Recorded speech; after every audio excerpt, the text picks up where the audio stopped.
I, Mr. Ziaur Rahman, do hereby declare the independence of Bangladesh. আজ শহীদ জিয়াউর রহমানের ৪৪তম শাহাদাত বার্ষিকী। বাংলাদেশের সাবেক প্রেসিডেন্ট এবং স্বাধীনতার ঘোষক, মুক্তিযুদ্ধের অন্যতম সেক্টর কমান্ডার শহীদ প্রেসিডেন্ট জিয়াউর রহমানের ৪৪তম শাহাদাত বার্ষিকী আজ। ১৯৮১ সালে ৩০ মে চট্টগ্রাম সার্কিট হাউসে দেশি বিদেশি চক্রান্তে সেনাবাহিনীর কিছু বিপদগামী সদস্য তাকে হত্যা করে।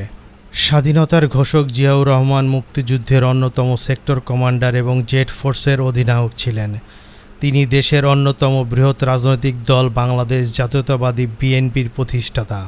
জিয়াউর রহমান প্রতিষ্ঠিত বাংলাদেশ জাতীয়তাবাদী দল বিএনপি বাংলাদেশের অন্যতম বৃহৎ রাজনৈতিক শক্তিতে পরিণত হয়েছে। তিনি বাংলাদেশের বহুদলীয় গণতন্ত্র প্রবর্তন করেন, তাই তাকে বাংলাদেশের বহুদলীয় গণতন্ত্রের জনক বলা হয়। প্রতি বছর দিনটি জিয়াউর রহমান শাহাদাত বার্ষিকী হিসাবে পালন করে বিএনপি ও এর অঙ্গ সহযোগী সংগঠন সহ বিভিন্ন শ্রেণীর পেশার মানুষ।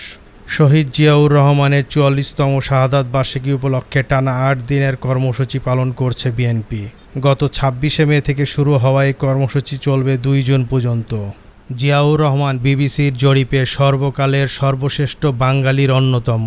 জিয়াউর রহমান তার রাষ্ট্রনায়ক ও দৃষ্টিভঙ্গির জন্য দক্ষিণ এশীয় অঞ্চলীয় সহযোগিতা সংস্থা দ্বারা সম্মানিত হয়েছিলেন।